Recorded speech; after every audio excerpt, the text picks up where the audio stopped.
To see you. Well, more of our continuing coverage on Dr. Phil's Merit TV, America Decides 2024, when we come back. I certainly hope you vote for Donald J. Trump today. I think that his policies are going to promote peace and prosperity for our citizens. But if you vote the wrong way, in my view, I'm still going to love you. I'm still going to treat you as a fellow citizen.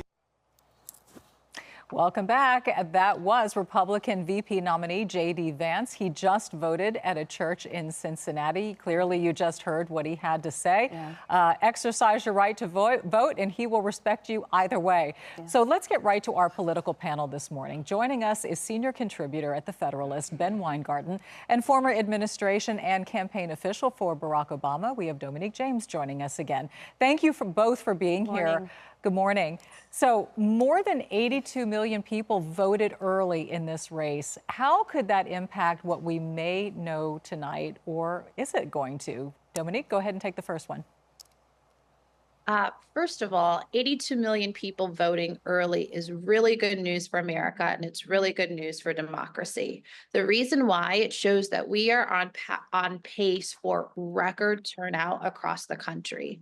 What that means is that the election night and almost kind of weak results, if you will, as we wait for just last votes to be counted and verified throughout the week, it will have a really interesting impact on, who's showing up on election day today. And I imagine campaigns across the country are trying to identify trends to see if they're on pace to win.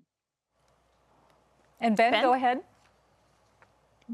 Well, while I think that turnout would be great to the extent there are record numbers that people are participating, I take a different view of early voting. And probably many on the conservative side would much prefer a significant majority voting in person on election day with an ID and not having this election season. And part of the reason is because when you have these 82 million votes already baked in, voters don't have all the information they could possibly consume prior to their vote. Democrats themselves might think that some of the things that happened in the Trump campaign in the last week could have been bullish for them, and potentially millions of voters would have never consumed that information, could have changed their vote. So I think, and to that end, what we've seen this election cycle is that Republicans have disproportionately voted early relative to in 2020, and their voter registration numbers are substantially better vis-a-vis Democrats, particularly in the swing states, than in 2020 as well. So consequently, unlike that race, you have these much smaller margins in the battleground states between Republicans and Democrats. And if Republicans turn out, as they typically do, at a higher propensity on election day, then what that 82 million votes, with a disproportionate percentage of them being Republican, might tell us this time is that things look very bullish for Donald Trump going into election day and night. Let's talk about going into this election day. We want to take a look at both campaigns now. Let's start with the Trump campaign.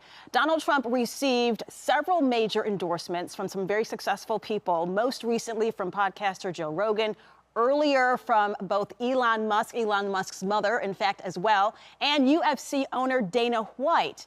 Dr. Phil actually sat down with Dana White just last night to discuss why he is supporting the former president. Let's take a look at that.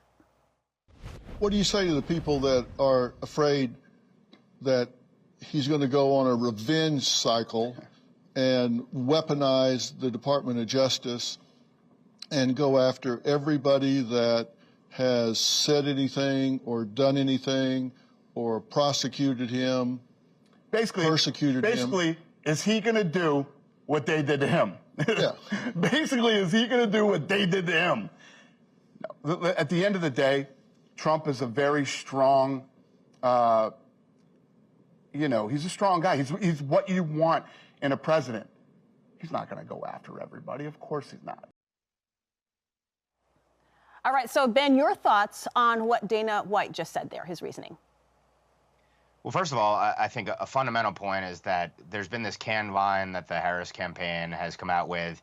We're going to have a to-do list day one, not an enemies list. But they have literally, the Biden-Harris DOJ has sought to break, bankrupt, destroy, and imprison Donald Trump on grounds never applied to any presidential candidate, let alone much lower level candidates in the past. Steve Bannon was thrown in jail. Peter Navarro was thrown in jail. we've seen the hyper-weaponization and politicization, not only of the DOJ, but of the entire administrative state apparatus against the political opposition. And by the way, it goes beyond Republicans. When you look at the chilling nature of the censorship industrial complex that's really been imposed over the last 4 years, it's also targeted independents and simply people who dare to dissent, for example, with respect to COVID-19 orthodoxy. So all of that is on the ballot. It's fear-mongering and projection to say that Donald Trump is going to do the same thing in reverse. But what you will see is a change in personnel and a change in policy so that we actually have a rule of law in America and that it deters the frivolous behavior that we've seen and the hyper-politicization and weaponization of these institutions, which shouldn't be turned on Americans, but they should work for all Americans. Dominique, I'm going to give you a chance to respond to that.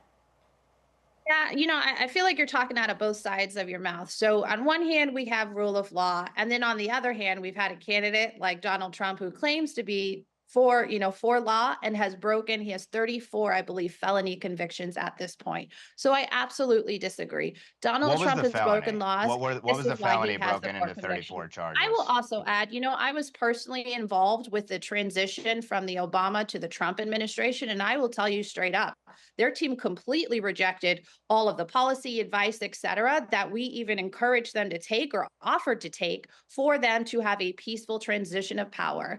The clip that we just saw and what is completely disrespectful to the American people is how much the campaign is trying to rewrite history and gaslight the American public. We're calling, January 6th, we have people pretending like it doesn't happen. Donald Trump is literally campaigning on the largest mass deportation operation in the country. He is saying that he will send the military to go door to door to American houses to find immigrants. Like there's a specific profile of an immigrant. That should be interesting. So it's completely disrespectful. The American people know who Donald Trump is. He is a liar, and he has ran not only he has already threatened to attack his military or his political opponents, and he's ran, his campaign as an entire revenge tour. And that's why we, again, have seen this record early voting and why I believe Kamala Harris will turn out victorious after all votes are counted. All right, People Ben, are ready to turn on the divisiveness. Thank you. So, and Ben, I want to give you a chance to respond to some of those things. I know that you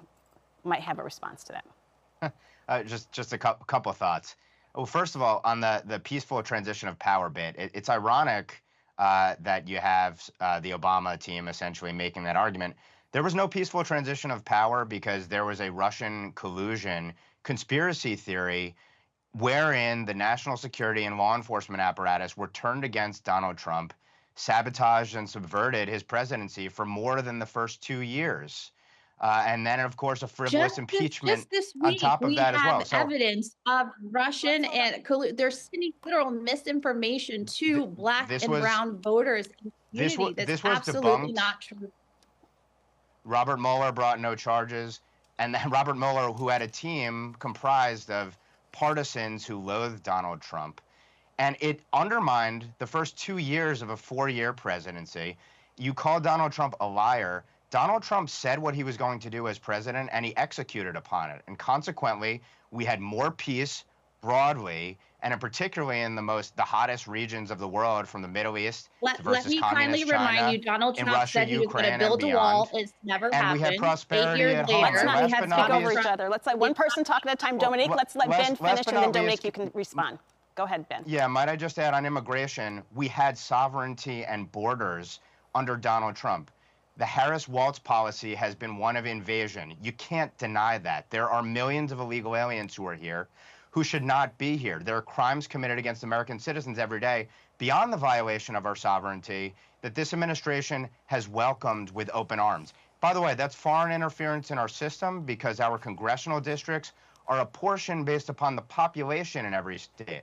And that population includes non-citizens, including illegal aliens. So that Donald Trump wants to reverse that and take illegal aliens, starting with the criminals and those at highest risk to our population, wants to use every possible avenue to take those people out of this country. That's defending our sovereignty, and that's defending the American people. And what we've had is a total lack of being able to defend our borders, a dereliction of duty of the highest order when defending the life and limb of the American people is what presidents are supposed to do.